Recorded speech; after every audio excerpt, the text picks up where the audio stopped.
Naging emosyonal si Claudine Barreto nang humarap sa korte kaugnay sa hiling niyang temporary protection order laban sa magkakapatid na Tulfo. Binawi naman ng MTRCB ang suspensyon sa programa sa telebisyon ni na Erwin, Ben at Rafi Tulfo. Saksi si Nelson Canlas. Dahil hindi masasamahan ng asawang si Raymart Santiago na nasa trabaho, inalalayan si Claudine Barreto ng kanyang ina at ama sa pagdinig ng QCRTC petition nila para sa writ of amparo o temporary protection order. I'm so worried for my daughter. I take it seriously that they're very serious in their threats.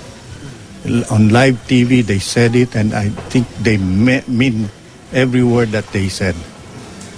And that keeps me sleepless. Sa korte, naging emosyonal si Claudine nang ilahad ng takot matapos pagbantaan umano ng magkakapatid na Ben, Rafi at Erwin Tulfo sa kanilang TV program. The respondent shall have the right to be heard, diba? To be published a copy of the petition or complaint.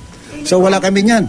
Ang kampo ng mag-asawa naman, tuloy ang panawagan kung sino ang maaring magbigay sa kanila ng kompletong video ng awayang nangyari sa NAIA Terminal 3 noong 1 Mayo.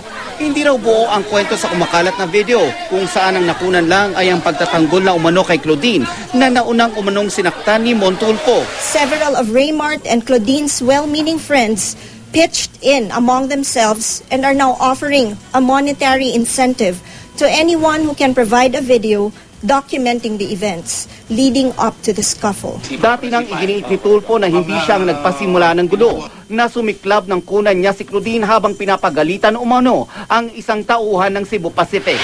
Sa gitna ng paggulong ng kaso laban sa mga kapatid ni Mon Tulfo, inalis na ng MTRCB ang pansamantalang suspensyon nito sa programa nilang T3. Napagkasunduan yan matapos mangako ang TV5 na hindi na magkakaroon ng anumang paglabag ang programa.